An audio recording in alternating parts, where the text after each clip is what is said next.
Welcome to the Unstuck Podcast. I'm your host, Drew Koss, and today's topic is how can I do this content stuff for my church when I don't have anybody? This is one that I'm going to have fun with this one. I don't know why I feel like singing today, but I'm not going to sing. So I'm not sure who wrote this, if it was a pastor or a senior leader or whomever, but whoever is writing this could probably do it. But let's just think out the box. Okay, if you're on a budget and you don't have the ability to pay someone like an agency, a big agency or a small agency, what you're gonna need to do is you're going to need to seek out some volunteers. I'll give you a couple ways you can do this so that it makes sense and that you can go start it probably tomorrow. I would seek out some volunteers.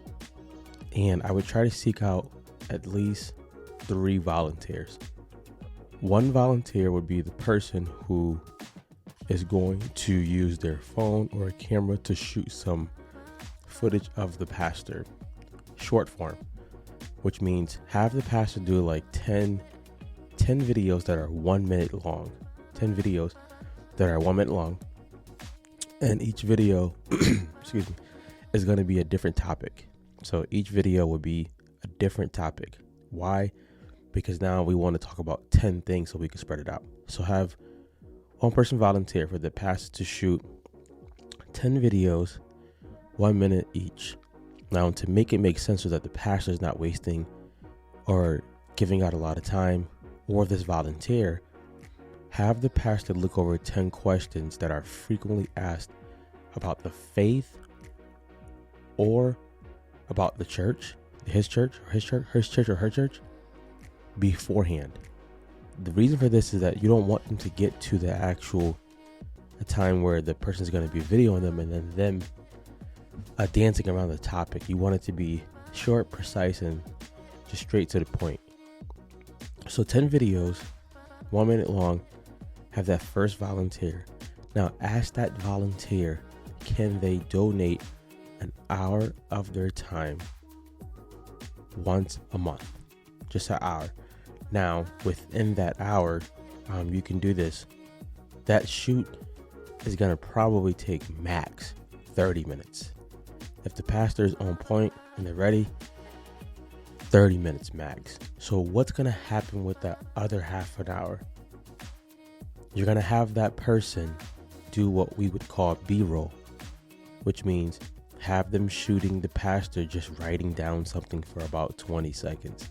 Have them shooting the pastor walking around the church for about 20 seconds. Have them shoot the pastor praying for about 20 seconds. Have them shoot the pastor or somebody in the church at that time, if they're okay with it, doing something for like 20 seconds each. This is called B-roll. This is what you could use. You can use in between videos, or you can use it as a video as a standalone. This will give you a ton of content per month. And you're just asking this person to volunteer for an hour a month. That's really it. The reason why we like that is because now if you got 10 videos where you can do a minute each, you got 10 videos, that can be 10 days. Now you have some of that B-roll. If this person gets 20 clips of 20 seconds, 30 seconds, that's 30 pieces of content you can use. And I can tell you what you can do with the B-roll if you use it as a standalone. If you're having the pastor do something for 20 seconds, say he's writing out something, what you can do is when you post it, you can ask a question to create engagement. So you have the video of the pastor writing something. The question could be, how long does it take to blah, blah, blah? And you get engagement. So that's about 30 pieces of content. This person has volunteered for an hour. Now you're going to have to do it, or somebody's going to have to do it, or you may have to pay this volunteer something to go ahead and post those things every day. Right? Something goes out every day. The cool part with this is that post is going to take them about a minute, or they can schedule it and they're done. So you got that volunteer. That's volunteer 1 for an hour. I would use the second volunteer, honestly, to do the scheduling, because you can ask them, can you schedule these out? We'll give them to you. Can you schedule these out? Something goes out every day. Make sure they go out every day. And if you're creative, you can create some graphics with it. But if not, if something's going out, most churches outside of like people like Transformation, Michael Todd's church, they're banging at social media because I believe they have a team doing it. So they're really, really good. Or like a Steve Furtick, a bigger church may have a team because they understand getting the message out is just as important as the people who are inside of the building. So I would have the second person be the person who schedules everything. And with that happening, I would write down, let's write down your system. On Monday, you schedule a video.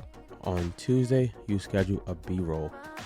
On Wednesday, you schedule a video, something like that. So that if this person leaves, you have a SOP, standing operating procedure, to hand that over to somebody else. Now the third person, is just as important. The third person is going to tape the pastor or whomever talking for an hour. This can be the sermon. This can be the pastor coming in. An hour, a month, right? With this being said, if the pastor could be talking to someone or interviewing someone, it'd be a lot better. But in case you don't have that ability, having the pastor talk for an hour a month would be amazing. Now, the pastor can do it on the same exact day that they are there to do those 10 1-minute videos. This way you're not wasting extra time. Pastor could just change their shirt or their outfit or whatever. Excuse me, guys, getting over a cold. And they can shoot it on the same day. Now, what the person's going to do is for that hour, they're going to stop the camera every 15 minutes.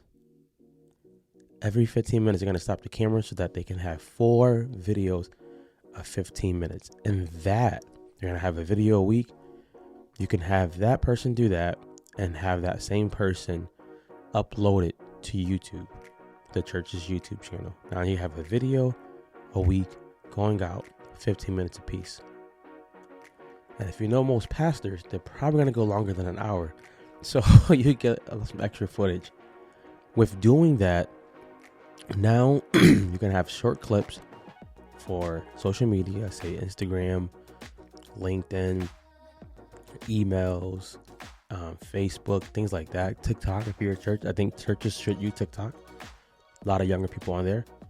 And then now you also have those larger clips, those 15-minute clips for YouTube. You could also throw the short clips on YouTube also. So you have a growing YouTube channel. You have your growing social media. How much time did that take? It took 3 volunteers. This way they're not burnt out. I do believe the church could get better at not overextending, wearing people out with making them do too much. You have 3 people volunteering for about an hour a month. Most people would say yes if you ask that, because it's not overextending them. You just want to make the plan really, really clear. Have a standing operating procedure so that if you hand this over to somebody else, then they can actually go ahead and execute that. And I would just keep it simple. And this works until you want to pay a team to do like graphics and stuff like that. The goal is to have something go out. The goal right now isn't to be as fancy and as pretty, but the goal is to have something go out. This way, you know that information is getting out to the audience, to the people who are watching, and to people who may have left. It's good stuff, and it's a simple plan. So let's recap it again. If you were gonna try to vamp up your church's social media and YouTube account, I'm gonna do this: 10 videos of a minute each. Have someone come in, clean their phone up, 10 videos of a minute each, and have them put that to the side, and then have them shoot at least 20-second videos. You don't have to be super anointed or anything to do that. The pastor can be doing different things. Number 2, I would go ahead and I would have now a person be the scheduler. This person can do this from home. They can schedule a post to go out each day and some words. Third, I would have somebody be the long form person. This is somebody who wants to sit there, put the camera on the person. If the pastor moves, you move with it. Please do not have the pastor moving and you're not catching up. This is the long form person. And now you're going to have, you rotate this every month. Within 4 months, you'll also have 3 months of backup footage to use just in case the volunteers can't come for a month. You have a lot of footage in your library. So take those tips, go use them, and go be great, church.